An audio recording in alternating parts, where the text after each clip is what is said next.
Ada pertanyaan yang disampaikan, saya ingin membaca Quran untuk mengamalkannya. Baiknya bagaimana? Apakah membaca saja atau dengan artinya? Baca dengan artinya, terjemahannya, kemudian mencoba untuk diamalkan. Amalan itu ada dua. Satu, amalan untuk mengetahui cara baca Al-Quran sehingga bacaannya baik. Nanti tujuan amalnya dipakai di mana? Dalam sholat misalnya. Kadang-kadang amalan ini tidak menuntut pemahaman, yang penting bisa baca dengan baik dan benar, namanya tajwid. Jelas? Baik, saya belajar cara bacanya supaya bagus, supaya benar, supaya baik, dan diamalkan dalam sholat. Tidak semua orang sholat paham isi Quran yang dibacakannya. Yang penting secara rukun dia sempurna, baik dan benar. Itu tujuannya. Tapi kalau tujuan yang kedua, saya ingin mengamalkan isinya, maka menuntut pemahaman. Setidaknya satu, Anda punya terjemahan. Yang kedua, terjemah itu gambaran umum dari makna satu ayat atau satu kata. Kalau ingin detil, ngaji tafsir. Contoh, dzalikal kitabu la hudal lil. Coba lihat terjemah. Dzalika diartikannya ini, kitab ini. Kalau Anda belajar nahwu, dzalika diartikan apa? Itu. Kok bisa dzalika di sini ini? Terjemah mengatakan ini, tapi ketika ngaji tafsir kita dalami, oh dzalika itu gabungan dari tiga kata, dzanya hadza, li-nya lamul bu'di, kafnya kaful khitab. Dza hadza li menunjuk pada sesuatu yang jauh, lamul bu'di, kaf kaful khitab, orang diajak bicara. Saat Quran turun, orang-orang di hadapan Nabi menuduh Nabi, Quran ini cuman karya kamu Muhammad. Quran ini produk syair kamu Muhammad dan sebagainya. Maka dibantah oleh Allah. Quran ini li jauh kak dari apa yang kamu tuduhkan. Dari apa yang kamu bayangkan. La raiba fi, tidak ada keraguan di dalamnya dan tidak ada tuduhan. Raib itu ragu dan nuduh. Kalau cuma ragu saja syak namanya. Ya, kalau syak dan menyangka, syak wa syangka, itu bahasa Arabnya raib. Ya. Ustadz Adi kemana ya? Iya nih udah jam 8 belum datang. Iya memang orangnya begitu sih kadang-kadang. Nah itu ragu dan nuduh, itu raib namanya. Jelas? Nah itu hanya bisa didapatkan dalam apa? Dalam tafsir. Jelas? Oke. Apa lagi? Maaf. Ya. Ayo, mumpung ada sesi. Assalamualaikum warahmatullahi wabarakatuh. Nama saya Lukman. Saya mau bertanya, Ustadz, kitab yang Ustadz pakai sebagai rujukan itu cetakan apa ya Ustadz ya? Kalau boleh tahu. Yang Syukran. mana? Yang mana? Yang Ustadz pakai, yang baik. kitab Al-Birru wal Adab. Ya, saya Syukran. baca sekalian ya. Salam wabarakatuh, supaya tidak keliru, saya baca sekalian. Darul Hadis dari Kairo. Darul Hadis Kairo. Baik.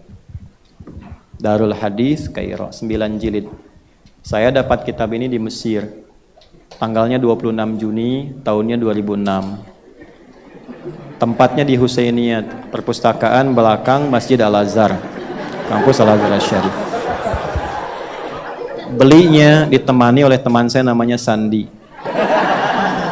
Terus sama orang ahli hadis, teman saya itu dari Afghanistan, ahli hadis dan paham ilmu hadis dan ngajar di bungusnya Al-Azhar. Ya, lengkap. Alhamdulillah. Nah, jadi saya tahun 2006 itu berangkat ke Kairo dari Tripoli khusus untuk mengaji tafsir. Kemana belajar tafsirnya? Syekh Tantawi Jauhari, Syekhul Azhar. Beliau salah satu ahli tafsir di dunia waktu itu. Alhamdulillah kami khusus belajarnya di Bu'uth. Madinatul, di Bu'uth itu tempat khusus untuk asrama para santri dan siswa Al-Azhar, mahasiswa Al-Azhar. Tidak boleh orang lain masuk selain mahasiswa Al-Azhar. Alhamdulillah saya bisa masuk di situ, ngaji khusus dengan Syekh Tantawi. Sampai ke Alexandria saya ikut dan pulang didapatkan hadiah. Diberi hadiah tafsir Al-Wasit namanya. Al-Wasit itu karya beliau khusus dalam bidang tafsir. Jadi sanad tafsir saya ke Syekh Al-Azhar salah satunya. Sudah? Alhamdulillah. Afwan Ustaz, ya saya afwanin. Apakah boleh akikah untuk anak laki-laki parsial? Baru saya dengar akikah parsial. Satu dulu kemudian satu lagi ketika sudah terkumpul. Baik. Alhamdulillah. Saya dalam waktu dekat melahirkan agar sehat, selamat, berkah ibu dan anaknya. Mana staf saya? Tolong catat yang tanya ini. Nanti akikahnya dari saya ya. Insyaallah. Ya, untuk semua anaknya ya. Ya, jadi tidak ada parsial lagi, selesai. Udah. Udah. Ada lagi yang lain?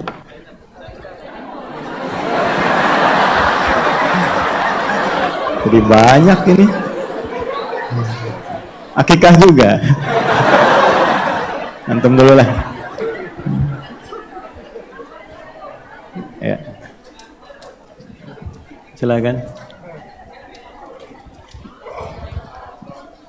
Assalamualaikum. Baik, bismillahirrahmanirrahim. Nama saya Inggar, Ustadz tadi. Seperti yang saya pahami bahwa salah satu keutamaan bagi ahli Al-Quran adalah Allah memang mempersilahkan mereka untuk masuk dari pintu surga manapun ya Pak Ustadz. Nah, pertanyaan saya terkait dengan ahli Quran Pak Ustadz, apakah memang hanya dikhususkan untuk orang-orang yang hafal Quran 30 juz, kemudian mengamalkannya setiap hari? Apakah hanya itu atau memang mungkin bagi saya sendiri yang sangat jauh dari itu,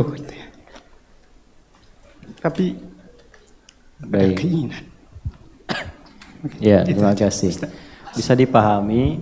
Langsung saya jawab ke intinya. Ahli Quran itu ada 3 jenisnya. Ada berapa? Nah, dia. Kalau saya tanya angka nggak apa-apa, jawab, nggak usah ragu karena pemilu sudah selesai. Ya. 1, ahli baca. Ahli baca. Baca tuh qiraah namanya. Orangnya qari. Jadi orang ini belum hafal Quran 30 juz tapi senang baca. Tiap hari dia baca karena cintanya pada Al-Quran. Ya? Tapi kalau hafal belum semua. Tapi dia tidak pernah meninggalkan hari-harinya kecuali bersama Al-Quran.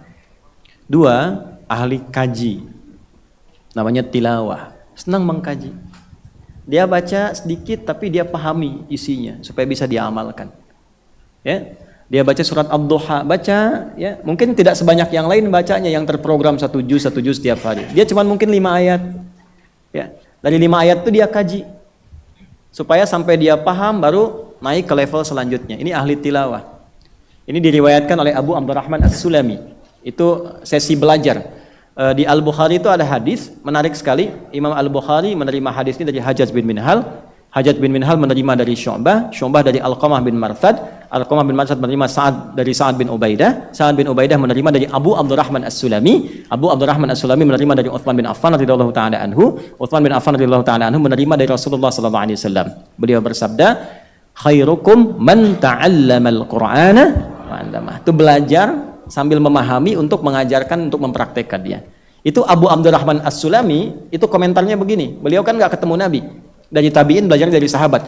Akhadnal Qur'ana an qaumin. Kami kalau belajar Quran dari kelompok sahabat itu paling banyak itu 5 sampai 10 ayat. Tidak kami teruskan kecuali kami pahami dulu isinya. Setelah paham kami amalkan, lalu kami lanjut lagi. Maka kami belajar Quran dengan bacaan dan ilmu dan amalnya sekaligus. Itu tilawah. Yang ketiga tahfidz. Qiraah, tilawah, tahfidz. Menghafal. Apa maksud menghafal ini? Supaya hafalan itu mengingatkan kita dengan Allah dan memberikan petunjuk pada fungsi tubuh kita untuk beramal. Jadi bukan cuma hafal, kalau hafal gampang. Tapi tidak semua hafalan itu dipakai untuk zikir, untuk ingat Allah. Makanya di Quran, kata menghafalnya itu menggunakan zikir, bukan menggunakan hifz. Ya, misal Quran surah ke-54, ayat 17, ayat 22, ayat 32, ayat 40. Walaqad yassarnal Qur'ana lidzikri, bukan lilhifzi. Ya. Dan Allah jaga Quran pun untuk zikir. Quran surah 15 ayat 9. Inna nahnu nazzalna dzikra wa inna lahu lahafizun. Kalau hifdzun itu cuma hafal.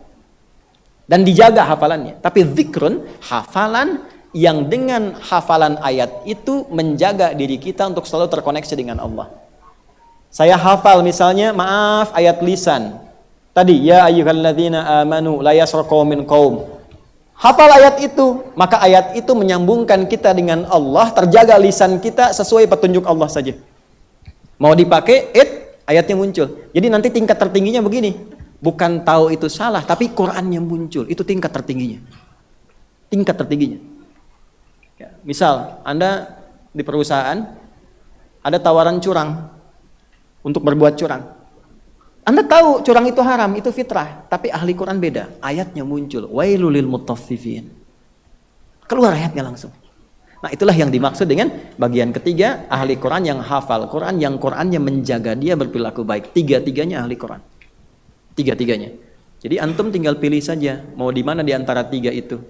Maka kita bisa gabungkan ketiganya. Paling bagus gabungkan ketiganya. Baca, perbanyak bacaan, sempatkan untuk memahami apa yang dibaca walaupun satu ayat tiap hari. Misal, satu hari itu satu halaman. Ibu kalau satu lembar itu bolak-balik begini. Kalau satu halaman satu wajah saja gini. Satu halaman. Baca satu halaman. Setelah itu pahami satu ayat saja dengan tafsirnya. Apa maksudnya ini? Bismillahirrahmanirrahim sampai waladhdallin itu 7 ayat. 7 ayat. Satu halaman. Setelah baca itu, pernah nggak dalam sehari saya pengen tahu artinya bismillah itu apa tafsirnya? Itu tilawah. Jelas? Setelah itu satu halaman, coba dihafalkan walaupun cuma satu baris. Maka dapat ketiganya. Kita niatkan untuk mencintai Allah. Maka orang yang seperti itu masuk pada golongan yang disebut Nabi, ahlullahi wa khassatuh, VVIP-nya Allah subhanahu wa ta'ala. Bagaimana di hari kiamat saat dia pulang, kembali pada Allah? Yang paling indah itu ada satu keluarga. Ini amalan dari Quran ya. Membagi tugas. Ayahnya mungkin nggak hafal, anaknya dikhususkan untuk menghafal supaya punya kebanggaan saat pulang. Maka yang terjadi apa?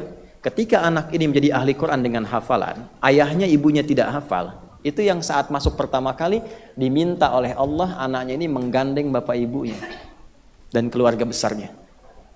Dan tidak cukup masuk dengan menggandeng, diperintahkan lewat hadis Nabi di At-Tirmidzi, nomor hadis 2910 ya sampai 2915, itu diperintahkan Qur'annya yang minta sama Allah, Allahumma hallih, ya Allah jangan dulu masuk surga, kalau bisa mohon berikan mahkota, hiasi ia, untuk membedakan penghafal Quran, ahli Quran dengan bukan ahli Quran. Fayul basu ilaihi tajul karamah, maka dipakaikan mahkota kehormatan. Ini yang menjadikan seremonial para penghafal Quran kadang pakai mahkota kan? Nah itu adalah gambaran hadis tadi. Pakaikan. Demi Allah ya Bu, Pak, saya tuh bimbing anak-anak penghafal Quran.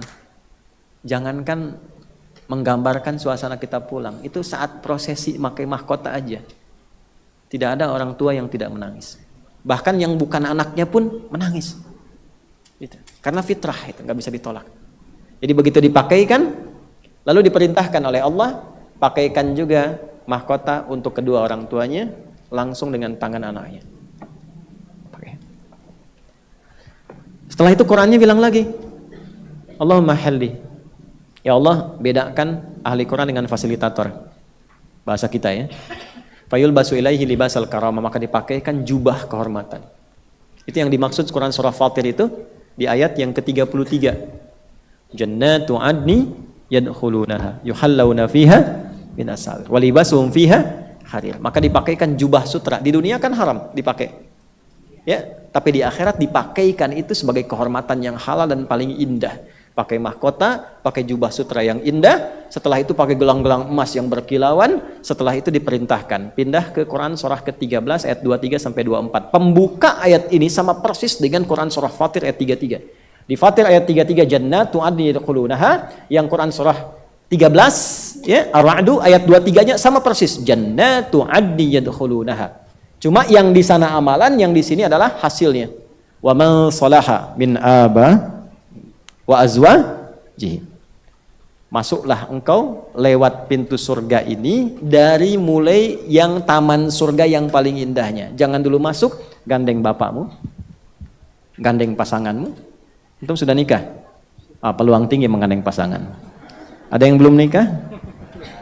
Tawakal ya. Gandeng bapakmu, gandeng pasanganmu, wadzurriyatim, gandeng anak-anakmu. Kemudian belum masuk, wal malaikatu yadkhuluna alaihim min kulli bab. Malaikat diperintahkan baris di setiap pintu surga. Jadi ahli Quran itu dahsyatnya. Haram enggak tuh?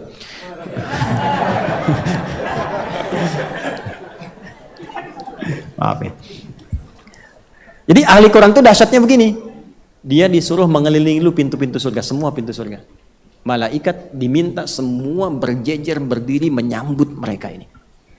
Lalu malaikat mengatakan, Salamun alaikum bima sabartum. Selamat karena Anda sabar saat di dunia. Makanya jadi ahli Quran mesti sabar ya. Sabar, bacanya sabar, ngajinya sabar, belajarnya sabar, menghafal sabar. Karena nanti sudah hafal, tiba-tiba pas ada ayat tertentu, sehari, 2 hari, nggak masuk-masuk. Kadang setan tuh begini, hati-hati ya dengan jebakan setan. Setan tuh membiarkan dia hafal banyak dulu. Nasihat saya pada para penghafal Quran, memulai dengan tahap-tahapannya teratur. Jangan diikuti tuh godaan setan. Oh kamu kan cepat hafalannya, perbanyak aja. Nanti begitu banyak ketemu ayat yang susah, dia tawarkan Anda untuk menghentikan semua hafalan Anda. Pelan-pelan. Fani ma'uqbaddar, sekarang nggak ada capek lagi, nggak ada lelah lagi, silahkan nikmati tempat ini yang paling indah yang belum pernah dijamah. Lalu dibacakanlah Quran yang biasa baca. Sekeluarga baca Quran. Bapaknya yang biasa ngaji, walaupun cuma baca yang dibaca. Yang biasa mengkaji, dibaca. Yang hafal Quran, dia baca. Begitu dibacakan, perhatikan kalimatnya. Iqra warta' fa inna akhira qiraatika akhiru manzilatika. Maka difirmankan kepadanya, baca Quran yang biasa engkau baca saat di dunia. Begitu dia baca, semakin naik lagi. Naik lagi. Setiap naik, lebih indah dibandingkan dengan tahapan-tahapan sebelumnya. Jadi begitu naik, lebih indah. Naik, lebih indah. Sampai begitu selesai, sampai ujungnya minal jinnati wan nas, di tempat tertinggi dia berada di surga. Itulah yang menjadikan anak-anak di Gaza, kami punya teman-teman ulama-ulama di Gaza itu. Dari 2010 mereka punya program supaya semua rumah-rumah di Gaza itu semuanya ada ahli Qurannya 1. Dan sudah tercapai 96%. 4%-nya itu tinggal 20 juz, 25 juz, 15 juz. Dan candanya perhatikan, anak-anak kecil di Gaza, di Palestina, candanya kalau sudah 30 juz, dia canda pada temannya yang masih 20 juz, masih 15 juz. Nanti kalau saya sudah di tingkat tertinggi, saya dadahin kamu di bawah ya. Dan kita hanya bisa tertawa untuk itu, tapi kita tidak menyiapkan diri. Makanya yang rugi itu kita sebetulnya. Mereka sudah siap kok. Cita-cita tertingginya syahadah, syahid, pulang.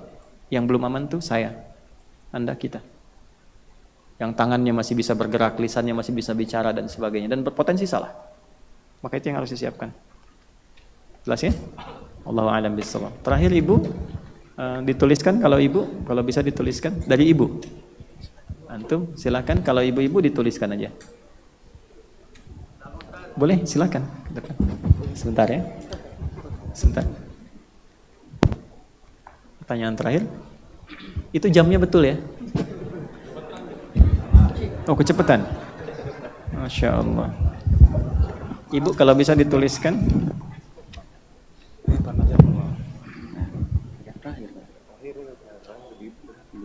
Baik.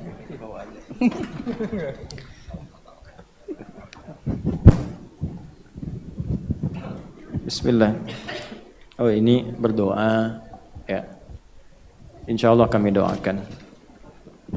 Beliau pulang punggung keluarga, kemudian 2024 alhamdulillah jadi lebih baik walaupun diuji dengan harta, dan ibu meninggal, kita doakan semoga ibunda beliau husnul khatimah, rizkinya diperbaiki oleh Allah. Gini, kalau pernah berbuat salah, lalu ketika ingin jadi baik, harta hilang, jangan kaget. Gak usah kaget. Yang punya rizki siapa? Allah. Rizki itu amanah bukan? Gini. Cara memahaminya paling gampangnya begini. Itu kan sendal dipakai. Sendal itu punya kita, punya Allah. Masa? Hakikatnya sendal itu punya siapa? Punya Allah kan? Kita cuma dititipi kan? Cuma bukan berarti dititipi itu lantas bisa semua orang mengklaim, kan tidak. Ya? Allah. Tanyaan saya, dihisab nggak? Kalau yang punya ngambil kapan aja boleh nggak? Boleh kan? Maka sendal yang digunakan tuh dihisab, pakaian ini dihisab. Kalau tahu dihisab, dipakai apa saja itu? Berapa kali dipakai ke masjid? Pakai ta'lim, cari yang halal. Ketika digunakan itu dapatnya dari yang haram, digunakan pada yang haram, dan Anda ingin menjadi baik, diambil, dipisahkan itu dari Allah, oleh Allah dari Anda, memberikan kesan bahwa karena Anda sudah ingin menjadi baik, kalau sumbernya haram, dipisahkan yang haram dari Anda supaya didatangkan yang halal kepada diri Anda. Itu cara memahaminya. Ya. Tapi kalau misalnya Anda dapatkan halal, dapatnya halal, caranya baik, digunakan pada yang baik, ke masjid tiba-tiba hilang. Ya kan? Cari dulu, jangan langsung disimpulkan. Cari, nanti maling keenakan ya. Itu aja munculnya di Anur aja, nggak ada yang protes. Nggak boleh, jangan diberi peluang, tutup saddu dzari'ah. Ya, cari dulu, begitu nggak ketemu, hilang, dicari nggak ketemu, simpulkan. Alhamdulillah, segala puji bagi Allah yang telah menyempurnakan titipannya kepada saya saat digunakan dalam keadaan amal saleh. Dan dia akan jadi hisab di hari kiamat. Jelas sampai sini? Jadi jangan dipahami kalau usaha bangkrut, jangan dilihat sifat bangkrutnya. Yang Allah kehendaki apa? Ya, semoga Allah memisahkan dari yang haramnya sehingga muncul yang halalnya. Nah, halal itulah kemudian diikhtiarkan untuk mendapatkan nilai kebaikan. Wallahu a'lam bishawab. Antum kalau kerja nyari berkahnya atau nyari banyaknya? Yakin ya Bu ya? Nah, nggak usah protes teman-teman ya. Udah ada penguat dari ibu-ibu tuh. Bu pilih mana, sedikit berkah atau banyak tidak berkah? Banyak dan berkah. Ya. Waalaikumsalam warahmatullahi wabarakatuh. Kalangan umat Nabi Muhammad yang bangkrut, berapa banyak bangkrutnya? Apakah sebagian atau semua pahala berkurang tergantung seberapa sering atau berat cacian atau fitnah yang kita ucapkan? Dari Fulana. Nanti kita lihat saat di akhirat. Ya, kalau bangkrut itu kan habis, kalau nggak habis tuh nggak bangkrut. Ya, kadang tipikal manusia itu keliru dalam menilai. Modal 5 juta, bekerja, dapat 10 juta, hari pertama keuntungan, untung nggak? Untung. Hari kedua dapat 8 juta, untung atau rugi? Untung. Hari ketiga dapat 6 juta, untung atau rugi? Untung. Tapi kan kadang-kadang dibilangnya rugi. Modal 5 juta, hari pertama untung 10 juta, untung nih. Hari kedua 8 juta, masih untung tapi dibilang rugi nih. Biasanya 10 jadi 8. Ya kan? Nah, kalau kita masih kembali modal, itu masih untung, tidak bangkrut. Jadi di akhirat tuh begini, amal soleh dan salah ditimbang. Ada yang unggul solehnya walaupun cuma 0, sekian persen. 50,00001 itu solehnya tinggi, masuk surga dia. Jelas? Ada yang kedua, maaf, amal salahnya yang unggul. Dihitung kayak yang ini tadi, ada soleh, ada salah. Ternyata setelah ditimbang, dipindah, muncul salahnya 50,001, salahnya paling banyak. Maka masuk neraka. Itulah bangkrut. Karena dari apa yang didapatkan hilang semua, itu bangkrut. Tapi ada yang imbang begini, 50-50. Soleh 50, salah 50. Masuk surga atau neraka? Surga atau neraka? Nah, itu jangan tebak-tebakan, ya. Ibadah pakai dalil. Dia belum ke surga, tidak ke neraka. Ditempatkan di tempat yang tertinggi, bisa melihat orang di surga, kedengaran cerita neraka. Perhatikan detailnya bahasa Quran. Dia melihat orang di surga pengen ke sana, dia mendengar cerita neraka takut nengok. Ilustrasinya gini, Bu. Ibu keluar malam-malam ya, 2:30.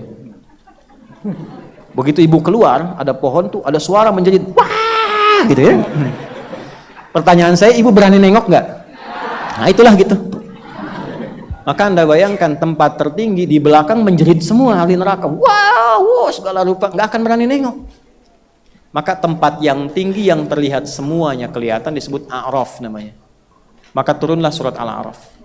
Kalau Anda baca dari ayat 45 sampai dengan ayat 49 itu Anda akan temukan tentang orang yang A'raf belum masuk ke surga, tidak ke neraka, dia mendengar jeritan orang neraka sehingga minta rahmat Allah, berdoa, ya Allah, saya pengen ke surga. Maka turunlah rahmat Allah mengantarkan dia ke surga. Tapi kapan terjadinya? Setelah hisab selesai. Ya, 1 harinya 1000 tahun. Ya, masih ada waktu? Terakhir ya. Bismillah. Mohon izin bertanya. Baik, saya izinkan. Yang saya ketahui bahwa sifat khusus seorang muslimah yaitu Allah anugerahkan dapat mengandung, melahirkan dan menyusui. Lalu bagaimana dengan seorang wanita yang belum diberi anugerah keturunan? Apakah kedudukan kami dalam Al-Quran sama baiknya? Baik.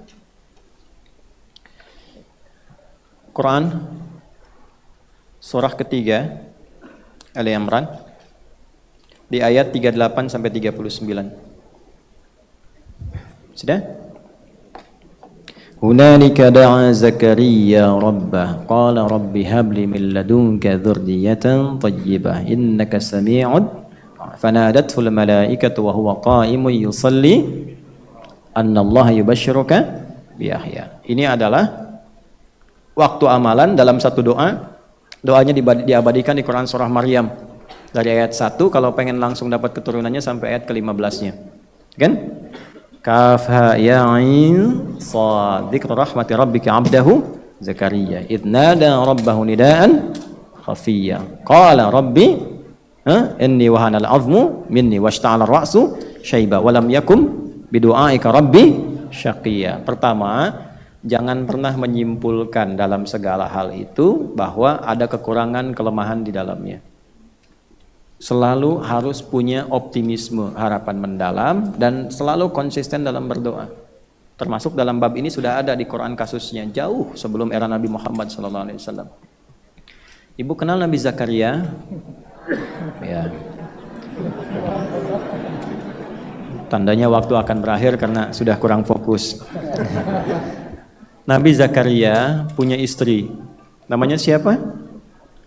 Eliasobat, dalam bahasa Latin Elizabeth. Elizabeth itu nasabnya ke istrinya Nabi Zakaria, Eliasobat. Adiknya Hannah. Hannah itu istrinya Imran. Imran punya istri namanya Hannah. Hannah punya adik namanya Eliasobat. Diserap ke dalam bahasa Latin jadi Elizabeth. Ya, di barat tuh nama-namanya sebetulnya banyak yang nama-nama mengandung spiritual. Ya, John dari Yahya, John, Abraham, Ibrahim, David, Daud, kan? Dan seterusnya. Kemudian apa yang terjadi? Satu, suami istri kompak untuk memotivasi. Ya, suami istri kompak, suaminya terus motivasi. Jangan putus doa. Ini dulu yang pertama. Dipasangkan tuh untuk saling mengisi, bukan untuk menghukumi. Ini dulu poinnya. Maka apa yang terjadi? Nabi Zakaria itu tidak putus berdoa sampai mengatakan begini. Ini kalimat indah sekali. Ya Allah, aku selalu yakin denganmu. Dari rambutku hitam sampai memutih, fisikku kuat sampai dengan letih, tidak putus aku memohon kepadamu supaya istriku punya keturunan.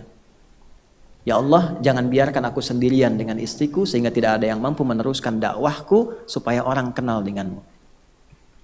Saya tanya pada ibu dan bapak, kalau ada orang minta di depan, cuman 1 menit, Pak, tolong Pak, dikasih nggak?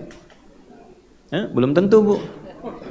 Ya, iya Pak, saya dengar, ke tempat lain aja ya, gitu kan.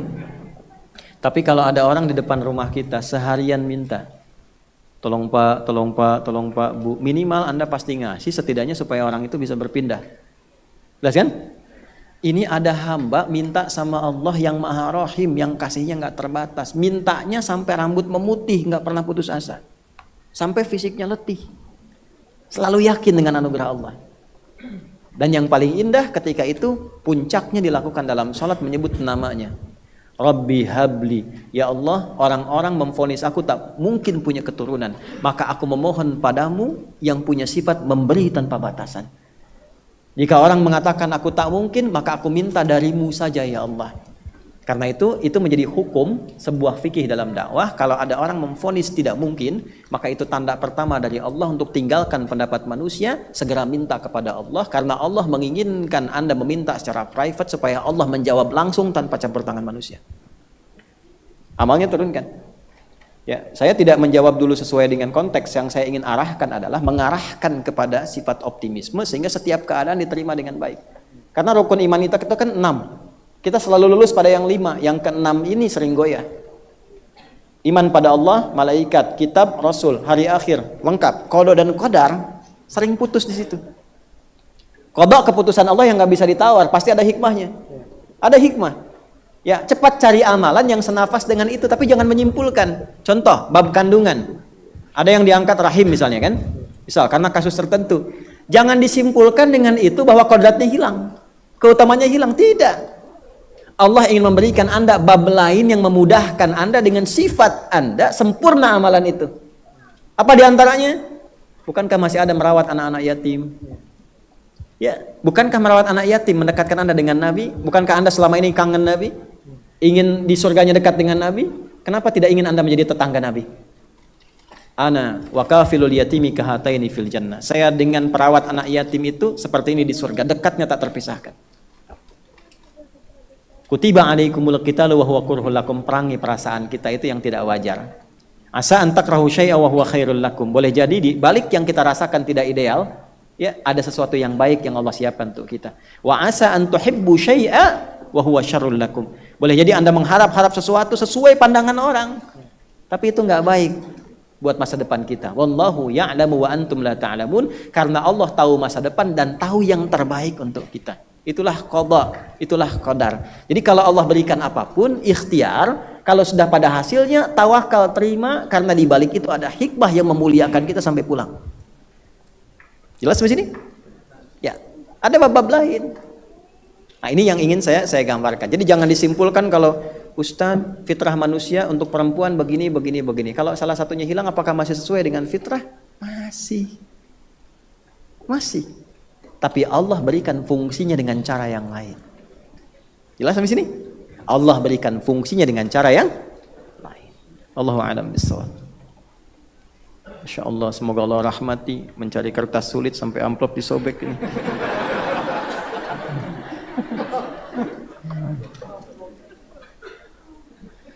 Ustadz, kami dari Disdikbud Kaltim, Kabupaten Kutai, Kartanegara memohon dengan sepenuh hati agar Ustadz berkenan hadir di Kota Tenggaleng. Terima kasih. Bila Allah izinkan, waktunya ada, jadwalnya sesuai, kami sehat, insya Allah kami hadir. Kami sampaikan bahwa bulan depan kami ada di Kalimantan. Bulan depan, insya Allah dari tanggal, kalau saya tidak keliru 28 atau 29. Agak banyak, ada 4 atau 3 hari saya di Kalimantan, tapi ini yang di Banjarmasin untuk yang sekarang. Di Kaltim saya sudah pernah sampai ke Kutai. Ke Kutai sampai ketemu Masya Allah saudara-saudariku yang di Daya itu. Kami masuk ke dalam, ke sawit, ke daerah-daerah Daya. Ya. Oh, kalau kata Hattori itu naik gunung lewati lembah gitu ya. Masuk. Dan saya sangat sayang, orang Daya tuh baik-baik, Masya Allah. Semoga Allah rahmati itu ya, teman-teman kita di Daya tuh baik-baik. Dan masuk Islam, itu Masya Allah kami ngajar satu masjid, masjidnya dibuat di rumah panggung dari kayu.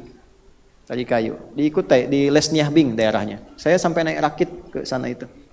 Kemudian yang paling menarik begini, jadwal kami jam 2, mereka sudah siap dari 12:30. Bayangkan mereka tuh melewati sungai apa dan pakai seragam, Bu. Seragam itu, nyari pakai seragam. Yang paling menarik bukan itu, masing-masing daerah bikin bekal. Misal dari Tanah Kusir misalnya berangkat gitu. Itu setiap rumah itu bikin bekal, beda-beda. Yang punya telur pakai telur, punya ayam pakai ayam, punya toge pakai toge. Nanti dicampur, diacak. Jadi walaupun dari rumah bikin pakai ayam, belum tentu makan yang ayam itu. Bisa jadi kebagian yang toge misalnya, gitu ya. Ya, tapi itu mereka luar biasa. Begitu sampai, saya tuh Masya Allah, saya tuh sering kali menangis itu kalau di situasi itu. Sesekali lah main ke gunung, ke desa apa. Ya. Saya kalau ke desa itu kadang suka duduk nangis lihat orang tuh Pak, Ibu 3:30 gitu ya. Setengah jam sebelum subuh tuh sudah ada di musola hanya untuk berkata, ya Allah, hamba ini banyak dosa, tidak pantas masuk surga, tapi hamba memohon rahmat-Mu yang luas ya Allah, mohon ampunan-Mu ya Allah, minta ampun ya Allah. Dia minta gitu. Disuarakan, kita dengar di belakang. Ya, nangis kita tuh, ya Allah, ini yang pantas duluan masuk gitu. Naik ke gunung Pak, naik. Anak saya waktu dia masih 4-5 tahun, ambil nomor 1 itu, sekarang sudah 11 tahun. Karena dengar kisah Nabi itu pernah melihara kambing, pengen minta ke ayah bundanya, buya bundanya, pengen melihara kambing. Ya udah kita cari, sampai itu ke daerah, naik ke atas bukit, ketemu satu keluarga, insya Allah saleh. Itu penghasilan sebulannya cuma 100.000, tapi Masya Allah ini kisahnya tak, kami datang itu Pak, semuanya diada-adakan, ada ikan, ada ini, Gus katanya ini begini. Saya lihat, mohon maaf, non sewu, saya pengen lihat kambingnya. Begitu lihat, bersih gitu. Bersih, bagus. Yang paling menarik itu mulutnya ditutup dengan potongan botol mineral. Saya nggak sebut nama supaya nggak endorse mereknya.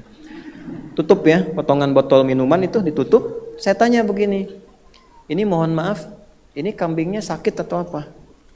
Itu jawabannya membuat saya freeze, membeku beberapa detik gitu, terus air mata mengalir. Perhatikan jawabannya. Oh bukan Gus, ini kambing baru datang, kami bawa. Saya tutup mulutnya dari tempat dia berangkat sampai ke sini supaya dia tidak makan yang bukan haknya di jalan. Saya berkata, ya Allah, kita ngajar tentang bab itu, tapi orang ini bahkan mempraktekkan pada kambingnya. Dia praktekkan pada kambingnya. Maka saya katakan, ya Rabb, orang ini mempraktekkan bab menjaga sampai ke mulut kambingnya. Sedangkan hamba yang mengajar kadang jangankan pada hewan, lisan sendiri pun kadang belum bisa terkontrol dengan baik. Kita bukan cuma beli, akhirnya saya dapat belajar sesuatu, kita nangis pulang tuh. Padahal orang itu belum tentu mengajar, belum tentu hafal hadis. Jadi banyak orang-orang baik sekitaran kita yang viral di langit dan belum tentu diketahui di bumi. Hal-hal demikian yang seringkali penting. Tapi maksud saya, insya Allah bila nanti bertemu jadwalnya, saya sangat senang. Saya mencintai semua tanpa batas untuk warga-warga kita. Ya. Apalagi saya yang belum beriman pun saya sayangi, apalagi yang sudah beriman gitu. Insya Allah. Dan kalaupun kami misalnya begini ya, pada kasus tertentu kita menjelaskan, dalam hati saya insya Allah tidak ada satu kebencian pun atau satu hal yang dibawa tidak baik, tidak. Ya, kalaupun sekarang ada perdebatan rame misalnya, mohon izin saya tidak berusaha selalu ya untuk tidak pernah membawa sifat-sifat yang tidak baik.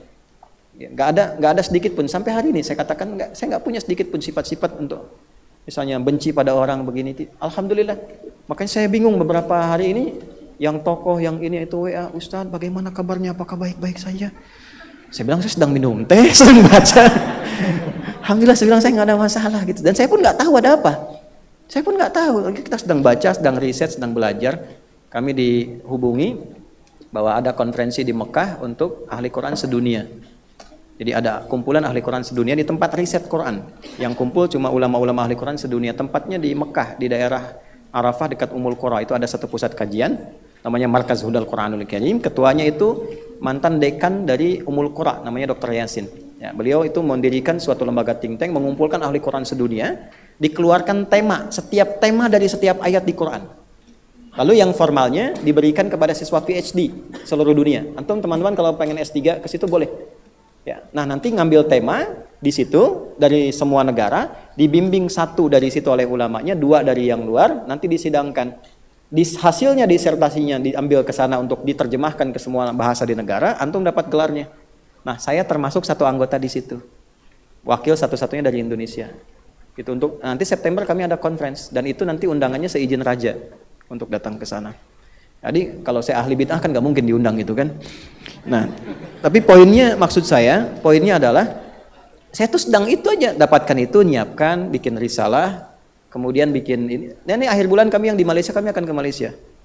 Undangan di Malaysia dari Menteri Besar Selangor, kemudian ada sesi sekarang diajukan dengan PM. Lalu di stasiun Malaysia dan salah satunya kita ingin membantu untuk peningkatan metode hafalan Quran di sana. Gitu. Nah itu kita sedang ngerjakan itu siap-siap dan seterusnya. Nanti temanya tentang Imam Nawawi yang di Malaysia dan syarahan Riyadhus Shalihin tentang Imam Nawawi, syarah Riyadhus Shalihin. Nanti yang teman-teman di Malaysia, saya insya Allah di sana dari tanggal 30 sampai tanggal 30 Mei sampai 1 Juni. Dia sedang mengerjakan itu, tiba-tiba datang WA, ada telepon tanya, saya bilang saya nggak ada masalah, saya nggak tahu apapun. Oh, rupanya yang rame sudah ada vonis kufur itu dari satu daerah dan sebagainya. Oh, innalillah, saya bilang saya nggak ada apa-apa. Dan insya Allah nggak bawa. Nah itulah yang kita mesti jaga, sifat-sifat itu. Jelas ya? Ya. Kalau bicara tentang apakah syair itu musik, syair itu pemusik atau bukan, saya bukan orang pertama. Ya, di kalangan teman-teman salafi pun ada yang menyebut syair dengan nyanyian, dengan musik. Coba buka deh Ustadz Yahya Badrul Salam itu ya. Itu punya kajian, bahkan dia nulis status tanggal 3 September 2018 itu ada statusnya. Ya, bagi yang masih suka musik bla bla bla, terus mengutip hadis Al-Bukhari tentang syair diterjemahkan dengan nyanyian. Atau buka deh, ini akun Jakarta Mengaji, buka yang bulan Juli ya, tahun kemarin 2023 ya, yang judulnya tulis saja Ustadz Yahya musik, para dai yang menghalalkan musik, itu menerangkan tentang itu, nanti di ujungnya dibahas tentang syair diterjemahkan dengan nyanyian. Ya, syair itu disebut nyanyian, bagian dari musik, tentang mengharamkan hukum musik, dalilnya yang dipakai syair diterjemahkan dengan nyanyian, bagian dari musik. Jadi bukan saya, jauh-jauh hari juga sudah ada yang bilang. Gitu ya. Nah, jadi itu bukan bahasan baru, cuma memang mesti ada dasar ilmunya. Nah, ini nanti habis ini dipotong lagi nih video saya nih. Ya. Jadi hati-hatilah. Ini sekarang banyak kontainer, ya, kontainer pemburu konten. Ya. Cuma jangan sampai menjadi ahli makiyun ahli maki-maki, ya. Nah, itu jadi kita standar aja. Jadi ilmiah saja, ilmiah. Sekarang gini saya tanya pada Bapak Ibu. Saya di Hidayat, ditanya hukum musik apa, lalu saya jelaskan. Saya menjelaskan pendapat ulama. Ini pendapat ulamanya, karena saya mesti jujur. Kita ditanya kan nggak boleh sembunyikan. Celaka kalau saya sembunyikan. Saya jelaskan hukumnya begini, yang menghalalkan ini batasan-batasannya. Dalilnya ini, ulamanya ini, sanadnya begini, kitabnya ini. Saya sebutkan sampai kitabnya.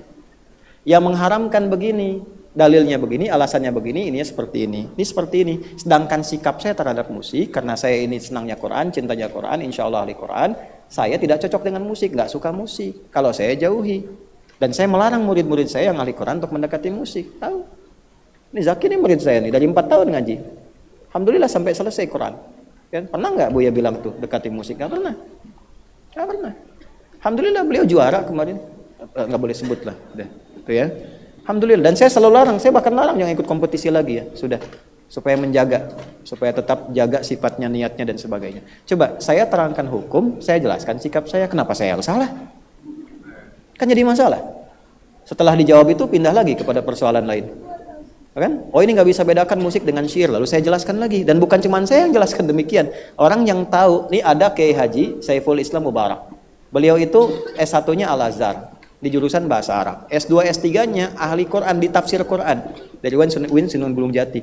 Menjelaskan juga tentang itu dan sama persis dengan saya penjelasannya karena background kami sama. Ngajinya sama. Tidak ada perbedaan di situ. Setelah saya jelaskan, ngajar lagi yang lain. Gak akan berhenti-berhenti. Gak akan pernah berhenti. Jadi gak usah bikin klarifikasi. Kita itu ngajar, bukan tuh bikin klarifikasi. Walaupun nanti habis ini kontennya klarifikasi lagi. Kita itu menerangkan pada orang begini caranya. Bukan tujuan mengklarifikasi. Gak ada kerjaan klarifikasi itu. Kita ngajar itu untuk menyampaikan ilmu, bukan untuk berdebat dengan orang lain. Kalau mau debat, bukan di sini sesinya. Hadir antar guru datang. Duduk, bagusnya di MUI supaya ada yang lain menyimak, duduk semuanya. Atau di Kemenak, bikin forum. Kami dulu biasa dari kecil kami. Dari di pesantren begitu. Kita duduk, ketemu, bahas. Ya, saya di Timur Tengah, di Libya, itu bukan cuma dengan muslim, dengan non-muslim.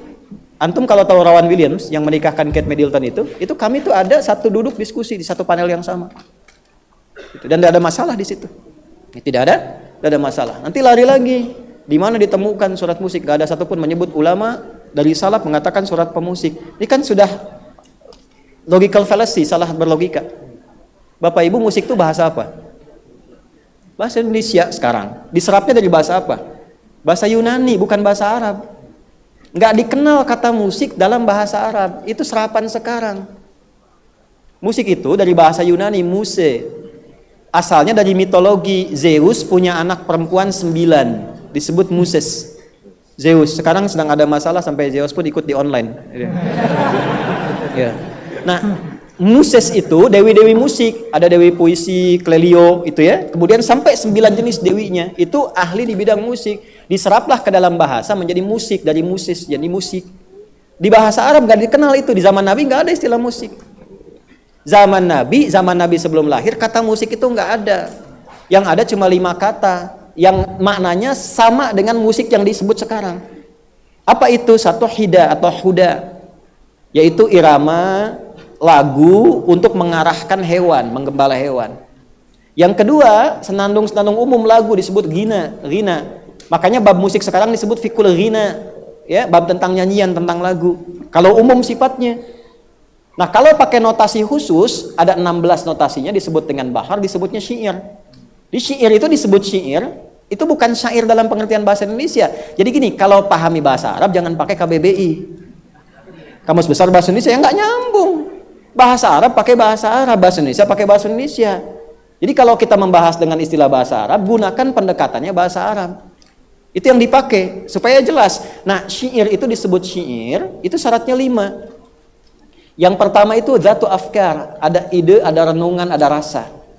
Yang kedua, ada uslub, ada gaya bahasa. Ketiga, fasohah, ada kefasihan. Nah, keempat, ada khayal, imajinasi. Yang kelima, itu yang kita sebut musik, ada notasi iqa namanya dulu itu, ada 16. Ya, notasinya, balokotnya ada 16, disebut dengan bahar. Ada tawilun lahudunar buhuri fadailu, fa'ulun mafa'ilu, kifanab ki min dzikra habibin wa manzili bisaqtili wa baina dakhuli fahaumali.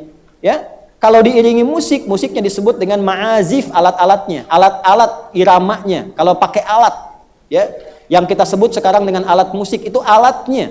Bedakan alat dengan musiknya, beda. Kalau pakai alat itu disebut alatnya ma'azif. Kalau orang nyanyi pakai alat disebut azif.